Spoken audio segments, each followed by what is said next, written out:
Rail world کے معزز دوستوں، میں ہوں ماجد ملک اور آپ تمام دیکھنے اور سننے والوں کو السلام علیکم۔ ناظرین گرامی، جادو اور عملیات کے ذریعے اپنے اہداف اور کامیابی حاصل کرنے کے معاملے میں بنی اسرائیل قوم ہمیشہ سے ہی سر فہرست رہی ہے۔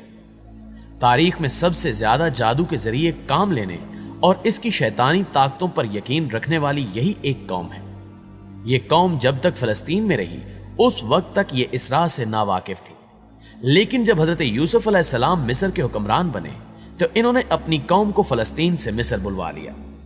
مصر میں رہتے ہوئے جہاں فرعونوں نے ان کو اپنی بلند و بالا عمارات اور اہراموں کی تعمیر میں ان سے بے پناہ کام لیا اور ان کو انتہائی ذلیل زندگی گزارنے پر مجبور کیا، وہیں ان پر ظلم و ستم کے پہاڑ بھی توڑے گئے۔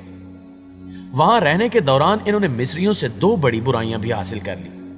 ایک تو ان میں خدائی کا دعویٰ کرنے والے فرعونوں کو دیکھ دیکھ کر انتہائی رعونت، تکبر اور غرور پیدا ہو گیا، اور دوسرا ان کو مصر کے اس زمانے کے انتہائی ماہر جادوگروں سے کالا علم اور جادو سیکھنے کا موقع بھی میسر آ گیا۔ تاریخ کے اس دور میں مصر اس فن میں پوری دنیا میں یکتا تھا۔ سامری جیسے جادوگر، جن کا ذکر اور جادو کے کرتب قرآن پاک میں بھی مذکور ہیں، وہ بھی اس وقت مصر میں پائے جاتے تھے۔ قرآن پاک کیونکہ رشد و ہدایت کی کتاب ہے، نہ کہ قصے کہانیوں کی، لہٰذا اسی لیے اس میں تاریخ کے واقعات کا سرسری سا ذکر صرف عبرت کے لیے ملتا ہے۔ پیارے دوستو، یہ شیطان کے کارندے جو انسانی روپ میں شیطان کے اعلی کار ہیں، وہ آج بھی اس دنیا کو منفی توانائی یعنی شیطانیت سے بھرنے کے مقاصد پر کام کر رہے ہیں۔ یہ لوگ روز اول سے ہی اللہ عز و جل کے نافرمان ٹھہرے اور آج تک ہر اس کام میں بڑھ چڑھ کر اللہ کی بغاوت کرتے آ رہے ہیں جسے اللہ عز و جل نے ممنوع قرار دیا ہو۔ یہ ایک ایسی دھتکاری ہوئی قوم ہے جس نے بے شمار نعمتوں اور معجزوں کے بعد بھی اللہ کی سرکشی کر کے شیطان کی اطاعت کی۔ یہ وہی قوم یہود ہے جنہوں نے حضرت سلیمان علیہ السلام کے زمانے میں شیاطین سے وہ جادو سیکھنا شروع کیا جسے فرعون کے غرق ہونے کے ساتھ ہی موسیٰ علیہ السلام کے صحابہ نے غرق کر دیا تھا۔ اس جادو کا نام قبالہ جادو ہے۔ یہ جادو اپنے اندر ایسی طاقت اور منفی توانائی رکھتا ہے جو انسان کی عقل و بصیرت حذف کرنے کی بھرپور صلاحیت رکھتا ہے۔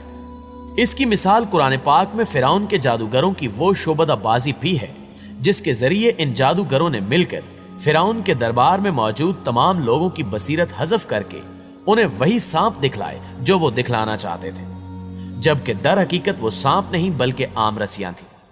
قبالہ جادو کے شیطانی کلمات انسانی جسم میں ایک خاص قسم کی منفی لہریں پیدا کر کے اپنے مطلوبہ مقاصد حاصل کرتے ہیں۔ ان کی ایک اور مثال دجالی خفیہ تنظیم فری میسنز ہے، یا ان جیسے دوسرے شیطانی گروہ بھی ہیں جو موجودہ دور میں شیطان کے سب سے بڑے ہاتھ ہیں۔ یہ وہ گروہ ہیں جو اس دور میں شیطان کے مقاصد پورے کرنے میں ہر طرح کی گھٹیا سے گھٹیا اور بد سے بدتر رسومات ادا کرتے ہیں۔ ان کے عبادت خانے ایسی رسومات کے طرز پر بنائے جاتے ہیں جنہیں ادا کرنے سے زیادہ منفی لہریں ماحول میں پھیل کر انسانوں کو متاثر کر سکیں۔ ان کی رسومات میں شیطانی بائبل پڑھنا، شیطانی جادو قبالہ کے منتر پڑھنا، انسانی خون کی مانگ پوری کرنا، بچوں کے ساتھ بدکاری، مقدس کلمات کو غلیظ کرنا یا شیطان کو اپنی روح بیچنا شامل ہے۔ ان رسومات کو ادا کرنے والے شیطانی لوگ اپنی خواہشات شیطان سے پوری کروانے اور اپنی روح کو مکمل طور پر منفی توانائی سے بھرنے کے ساتھ ساتھ معاشرے میں موجود دوسرے انسانوں کو بھی شیطانیت کے رستے پر لانے کے لیے ہر ممکن کوشش کرتے ہیں۔ حالیہ دور میں پوری دنیا کی میڈیا، انٹرٹینمنٹ اور فلم انڈسٹریز سے لے کر بزنس انڈسٹریز تک انہی شیطان پرست ایلیٹ کلاس لوگوں کے ہاتھوں میں ہیں جو کہ مکمل طور پر شیطان کے تابع دار ہیں۔ مشہور و معروف پاپ سنگرز، ایکٹرز اور دوسری فیلڈز کے معروف سیلیبریٹیز انہی شیطانی لوگوں کی نگرانی میں کام کرتے ہیں اور دولت اور مشہوری کی بھوک میں ان کے شیطانی مقاصد کو پورا کرنے میں ان کی مدد کرتے ہیں۔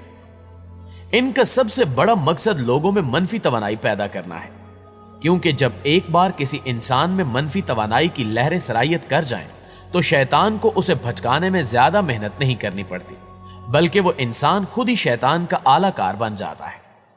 پیارے دوستو، یاد رہے کہ اسی سے متعلق رسول اللہ صلی اللہ علیہ وآلہ وسلم نے فرمایا تھا کہ گانے باجے میوزک دلوں میں نفاق پیدا کرتے ہیں۔ دراصل یہ گانے باجے پر مشتمل شیطانی الفاظ